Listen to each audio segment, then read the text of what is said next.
റൈസ്ലിപ്പ് Lido central ലണ്ടനിലെ north west സൈഡിൽ സ്ഥിതി ചെയ്യുന്ന ഈ മനോഹരമായ റിസർവോയർ അതിൻ്റെ തീരത്തുള്ള അതിമനോഹരമായ ഒരു ആർട്ടിഫിഷ്യൽ ബീച്ച്. അതിനോട് ചേർന്ന് UK-യിലെ ഏറ്റവും നീളം കൂടിയ 12 ഗേജ് ട്രെയിൻ, അതെ, റൈസ്ലിപ്പ് ലിഡോ ട്രെയിൻ എന്നറിയപ്പെടുന്ന വളരെ പ്രശസ്തമായ ഒരു ട്രെയിൻ യാത്ര. ഇതെല്ലാം ഉൾപ്പെടുന്നതാണ് ഇന്നത്തെ യാത്ര. അപ്പോൾ നമുക്ക് യാത്ര തുടങ്ങാം.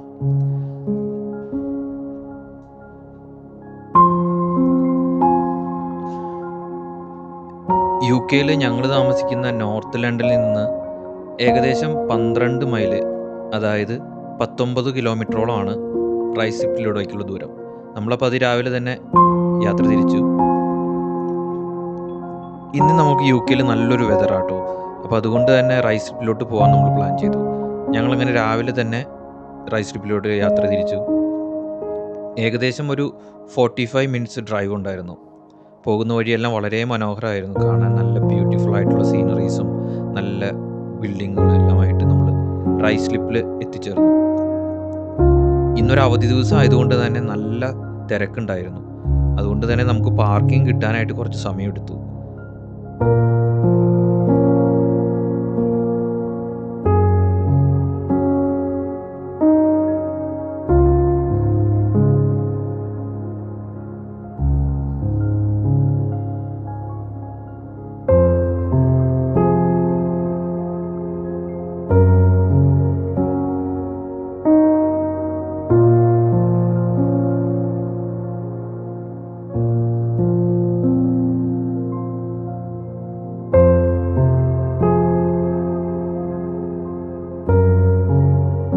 അങ്ങനെ ഞങ്ങൾ വണ്ടിയെല്ലാം പാർക്ക് ചെയ്തു. പാർക്കിങ്ങിൻ്റെ ടിക്കറ്റും എടുത്തു. വണ്ടിയുടെ ഫ്രണ്ടിൽ അത് ഡിസ്പ്ലേ ചെയ്തു. നമ്മളിത് ഡിസ്പ്ലേ ചെയ്തില്ല എന്നുണ്ടെന്നുണ്ടെങ്കിൽ നമുക്ക് നല്ല രീതിയിൽ ഫൈൻ കിട്ടും. ഏകദേശം 60 പൗണ്ടിന് മുകളിലൊക്കെ ആയിരിക്കും ഫൈൻ കിട്ടുക.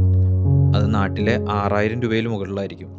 നമുക്ക് ഈ ടിക്കറ്റിനായിട്ട് 3 മണിക്കൂറിന് ഏകദേശം 9 പൗണ്ടേ വരുള്ളൂ. അപ്പോൾ ഇവിടെ വരുന്നവരെല്ലാവരും കൃത്യമായിട്ട് വണ്ടി പാർക്ക് ചെയ്ത് കഴിയുമ്പോൾ നമുക്ക് ഈ ടിക്കറ്റ് എടുക്കാനായിട്ട് ഓർക്കണം. അതുപോലെ തന്നെ നമ്മുടെ കയ്യിൽ വെച്ചിട്ട് കാര്യമില്ല, വണ്ടിയിൽ തന്നെ ഡിസ്പ്ലേ ചെയ്യാനും ഓർക്കണം. അങ്ങനെ വണ്ടിയെല്ലാം പാർക്ക് ചെയ്തു. നമ്മൾ പയ്യെ നടന്നു. നമുക്ക് ആദ്യം ട്രെയിൻ എടുക്കാം എന്നുള്ളൊരു പ്ലാനിങ്ങിൽ നമ്മൾ ട്രെയിൻ ടിക്കറ്റ് കൗണ്ടറിലോട്ട് ചെന്നപ്പോഴാണ് നമ്മൾ അറിയുന്നത് സാധാരണ 6 o'clock വരെയുള്ള ട്രെയിൻ ഇന്ന് നേരത്തെ അവർ ക്ലോസ് ചെയ്യാണ്. കാരണം ഇന്ന് എന്തോ പ്രൈവറ്റ് ഇവൻറ്റ് നടക്കുന്നുണ്ടെന്ന്. അപ്പോൾ നമ്മളെല്ലാവരും വളരെ നിരാശരായി. കാരണം ഈ ഒരു ട്രെയിൻ എക്സ്പീരിയൻസ് ചെയ്യാൻ വേണ്ടിയിട്ടാണ് നമ്മൾ ശരിക്കും ഇവിടേക്ക് വന്നത് തന്നെ.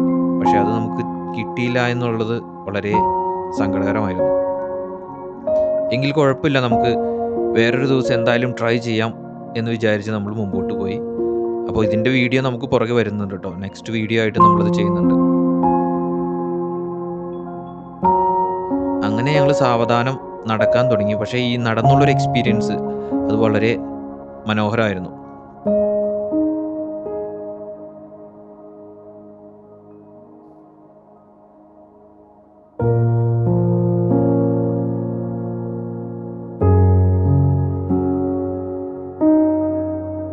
കുറച്ച് മുമ്പോട്ട് വരുമ്പോൾ നമുക്ക് ഇവിടെ ഒരു ജിം ഏരിയ കാണാം. നമുക്ക് അത്യാവശ്യം കുട്ടികൾക്കായാലും മുതിർന്നവർക്കായാലും ഈവനിങ് സമയങ്ങളിലൊക്കെ വന്ന് നമുക്ക് വ്യായാമം ചെയ്യാനുള്ള, എക്സസൈസ് ചെയ്യാനുള്ള ഒരുപാട് എക്യുപ്മെൻറ്റ്സ് എല്ലാം ഉണ്ട്.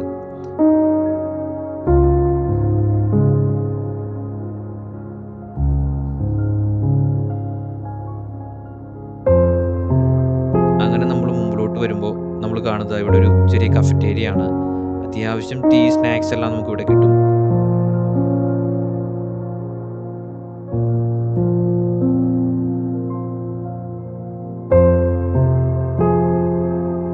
ഇവിടെ നിന്ന് നമ്മൾ കാണുന്ന ഈ ഒരു വ്യൂ കണ്ടോ, വളരെ ബ്യൂട്ടിഫുൾ ആയിട്ടുള്ളൊരു സീനറി.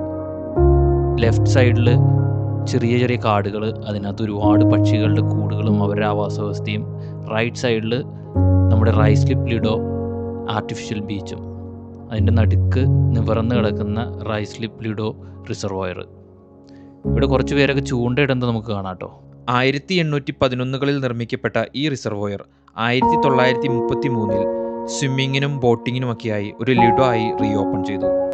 സെക്കൻഡ് വേൾഡ് വാർ സമയത്ത് പല സീക്രട്ട് ഓപ്പറേഷൻസിനും റോയൽ എയർഫോഴ്സ് ഉപയോഗിച്ചിരുന്ന ഈ സ്ഥലം ഇന്ന് സഞ്ചാരികൾക്ക് ഏറെ പ്രിയപ്പെട്ടതാണ്. അങ്ങനെ മുമ്പോട്ട് നമ്മൾ നടന്ന് നീങ്ങുമ്പോൾ കാണുന്ന ഒരു കാഴ്ചയാണ് കേട്ടത് വാക്ക് ദ പ്ലാനറ്റ്. ഇനി മുമ്പോട്ടുള്ള കാഴ്ചകളിൽ ഓരോരോ പ്ലാനറ്റിനെ കുറിച്ച് എക്സ്പ്ലെയിൻ ചെയ്തുകൊണ്ടുള്ള ഓരോരോ ബോർഡുകൾ നമുക്ക് കാണാം. അപ്പോൾ കുട്ടികൾക്കെല്ലാം ഇതെല്ലാം മനസ്സിലാക്കിക്കൊണ്ട് മുമ്പോട്ട് നടക്കുമ്പോൾ ഓരോ പ്ലാനറ്റിനെ കുറിച്ചും പഠിച്ച് മുമ്പോട്ട് പോകാനുള്ള ഒരു ഓപ്പർച്യൂണിറ്റി കൂടിയാണ് ഇവിടെ.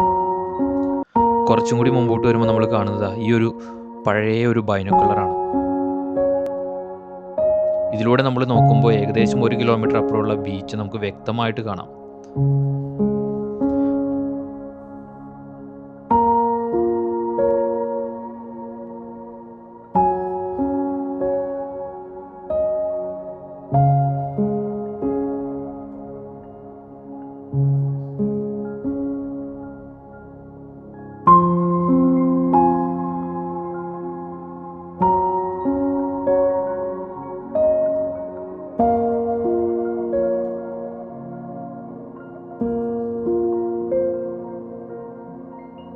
അങ്ങനെ കുറച്ച് ചൂണ്ടയിടലൊക്കെ കണ്ട് നമ്മൾ മുമ്പോട്ട് പോകുമ്പോൾ നമ്മൾ കാണുന്നത് കുറച്ച് താറാവ് അവിടെ ഇരിക്കുന്നു. അപ്പോൾ നമ്മൾ അടുത്ത് വന്ന് നോക്കിയപ്പോൾ നമ്മുടെ നാട്ടിലെ കുട്ടനാടൻ താറാവിൻ്റെ അതുപോലെ തന്നെയുണ്ട്. കുട്ടനാടൻ പൂവനും കുട്ടനാടൻ ചാരയും ഇരിക്കുന്ന പോലെ തന്നെ രണ്ടുപേരും അവിടെ ഇരിക്കുകയാണ്. പക്ഷെ കുറച്ച് കഴിഞ്ഞപ്പോഴാണ് നമുക്ക് മനസ്സിലായത് ഇവർ പറക്കുന്ന കുട്ടനാടൻ താറാക്കളാണെന്ന്.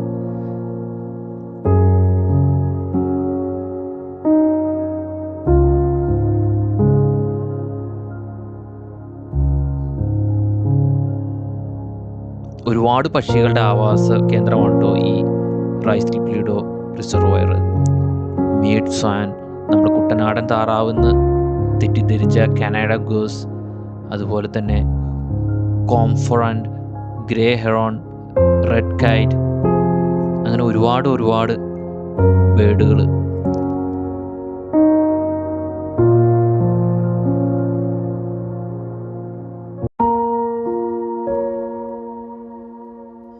ഈ ഒരു ബോർഡിൽ ഈ റൈസ് പ്ലീഡോയെ കുറിച്ചുള്ള കൃത്യമായ ഇൻഫോർമേഷൻസ് കൊടുത്തിട്ടുണ്ട്.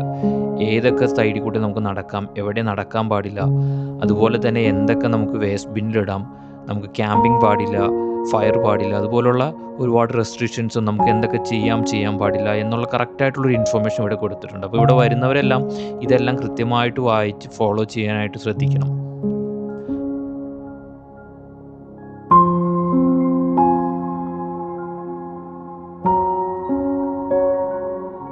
അങ്ങനെ നമ്മൾ ഓരോ പ്ലാനറ്റ്സിനെ കുറിച്ചും വായിച്ചു നോക്കി മുമ്പോട്ട് നടന്നു. അങ്ങനെ നമ്മൾ UK മനോഹരമായിട്ടുള്ള ആർട്ടിഫിഷ്യൽ ബീച്ച് അവിടേക്കാണ് എത്തിച്ചേരുന്നത്. ഇതൊരു ആർട്ടിഫിഷ്യൽ ബീച്ച് ആണെന്നുള്ളത് നമ്മൾ പറയുമ്പോഴേ നമുക്ക് മനസ്സിലാവും. കാരണം അത്രയും മനോഹരമായിട്ടാണ് അവർ ഡിസൈൻ ചെയ്തിരിക്കുന്നത്. ഒരുപാട് കുട്ടികൾ ബീച്ച് ടോയ്സ് എല്ലാം വെച്ച് അവിടെ കളിക്കുന്നുണ്ട്. കുറച്ച് ആളുകൾ വെള്ളത്തിൽ ഇറങ്ങി കളിക്കുന്നുണ്ട്. പണ്ട് ഇത് സ്വിമ്മിങ്ങിനും ബോട്ടിങ്ങിനും എല്ലാം വേണ്ടിയിട്ട് ഓപ്പൺ ചെയ്തതാണെങ്കിലും ഇപ്പോൾ വെള്ളം അത്ര നല്ലതായിട്ട് എനിക്ക് തോന്നിയില്ല. കാരണം ഒരു ചെറിയ സ്മെല്ലൊക്കെ, ഇത് കെട്ടിക്കിടക്കുന്ന വെള്ളം ആയതുകൊണ്ട് തന്നെയായിരിക്കും നമ്മുടെ നാട്ടിൽ കെട്ടിക്കിടക്കുന്ന ഒരു ചിറയൊക്കെ പോലത്തെ ഒരു അവസ്ഥയാണ് എനിക്ക് തോന്നിയത്. പക്ഷേ ഇവിടുത്തെ ആളുകളെല്ലാം നല്ല സമ്മർ സമയത്ത് അവരെ സംബന്ധിച്ച് ഇതൊരു സ്വർഗമാണ്. അപ്പോൾ സമ്മറിന് ഇവിടെ ഈ വെള്ളത്തിൻ്റെ സ്മെല്ലോ മറ്റു പ്രശ്നങ്ങളോ ഒന്നും ആരും നോക്കാറില്ല. ഒരുപാട് പേര് സമ്മർ ടൈമിൽ ഈ റിസർവോയറിൽ ഇറങ്ങി കുളിക്കാറുണ്ട്. ഞാൻ നേരത്തെ സൂചിപ്പിച്ചതുപോലെ ഇന്ന് നല്ല തിരക്കുള്ളൊരു ദിവസമായതുകൊണ്ട് തന്നെ ഈ ബീച്ചിലും അതിൻ്റെ തിരക്ക് നമുക്ക് അനുഭവപ്പെടും കേട്ടോ. അങ്ങനെ കുട്ടികളെ സംബന്ധിച്ച് ഇതൊരു നല്ല എക്സ്പീരിയൻസ് ആയിരുന്നു. അവർക്ക് ഒരുപാട് എക്സ്പ്ലോർ ചെയ്യാനും ഒരുപാട് എൻജോയ് ചെയ്യാനുള്ള സ്പേസ് ഇവിടെയുണ്ട്.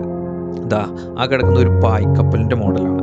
തകർന്ന് കിടക്കുന്ന ഒരു പായ്ക്കപ്പലിനെ ബീച്ചിൻ്റെ സൈഡിൽ അവർ ക്രിയേറ്റ് ചെയ്തേക്കാണ്. കുട്ടികൾക്ക് അതിൻ്റെ മുകളിൽ കയറാനുള്ള ഓപ്ഷനൊക്കെ ഉണ്ട്. കുട്ടികൾ അതിൻ്റെ മുകളിലൊക്കെ കയറി കളിക്കുന്നുണ്ട്. വിവാനും ഇഷാനും അതുപോലെ തന്നെ അതിൻ്റെ മുകളിൽ കയറി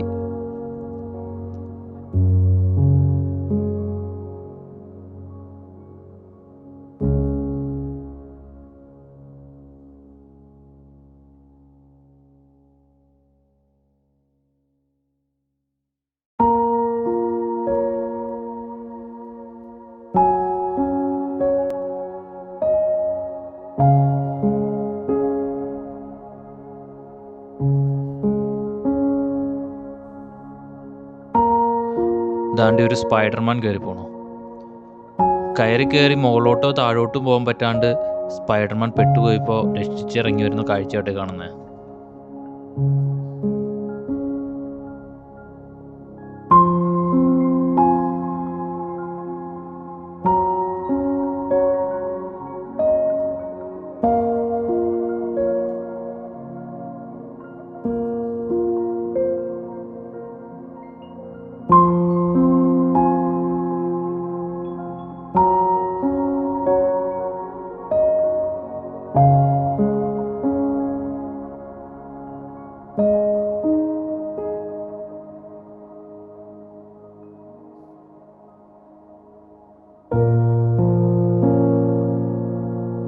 ഇവിടെ വരുന്നവർക്കെല്ലാം പിന്നെ ഈ ഒരു ഏരിയയിൽ അത്യാവശ്യം നല്ല രീതിയിലുള്ളൊരു കഫറ്റേരിയയും അതുപോലെ തന്നെ വാഷ്റൂം ഫെസിലിറ്റിയും അവൈലബിൾ ആട്ടോ. വളരെ നീറ്റായിട്ടുള്ളൊരു വാഷ്റൂം ഫെസിലിറ്റിയും അവൈലബിൾ ആണ്.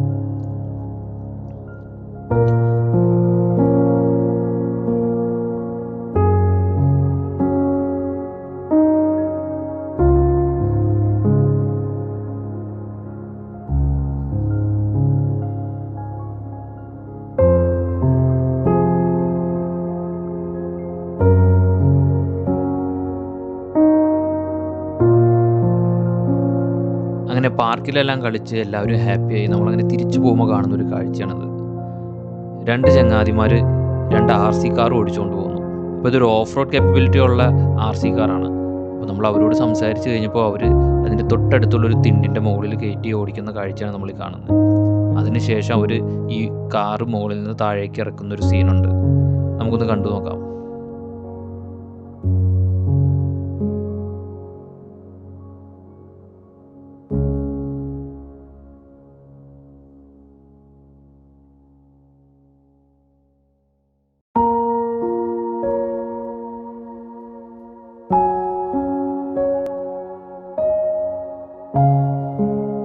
ഇത് കാണുമ്പോൾ നമുക്ക് ഓർമ്മ വരും നമ്മുടെ ഇടുക്കിയിലും വാഗമണിലൊക്കെയുള്ള ഓഫ് റോഡിങ് ഉണ്ടല്ലോ അല്ലേ? അതുപോലെ തന്നെ എന്ത് ഭംഗിയായിട്ടാണ് വണ്ടി ഇറക്കിക്കൊണ്ടുവരുന്നവർ.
അങ്ങനെ ഓഫ് റോഡിംഗ് ഒക്കെ കണ്ട് നമ്മൾ മുമ്പോട്ട് നീങ്ങി.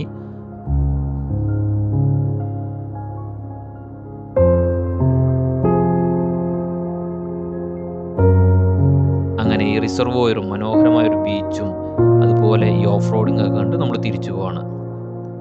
പക്ഷെ നമ്മുടെ വീഡിയോ ഇവിടെ കഴിഞ്ഞിട്ടില്ല. നമുക്ക് ഇന്ന് മിസ്സായി പോയ നമ്മുടെ റൈസ് സ്ലിപ്പ് ലിഡോ ട്രെയിൻ അത് എക്സ്പീരിയൻസ് ചെയ്യാൻ വേണ്ടിയിട്ട് മറ്റൊരു ദിവസം വന്ന് നമ്മൾ റൈസ് സ്ലിപ്പ് ലിഡോ ട്രെയിനിലൂടെ ട്രാവൽ ചെയ്യുന്നതിൻ്റെ ഒരു വീഡിയോ നമ്മൾ പുറകെ വരുന്നുണ്ട്. അപ്പോൾ എല്ലാവരും വീഡിയോ മറക്കാതെ കാണണം. അപ്പോൾ നമുക്ക് അടുത്ത വീഡിയോ കാണാം. അതുവരേക്കും എല്ലാവർക്കും ബൈ ബൈ.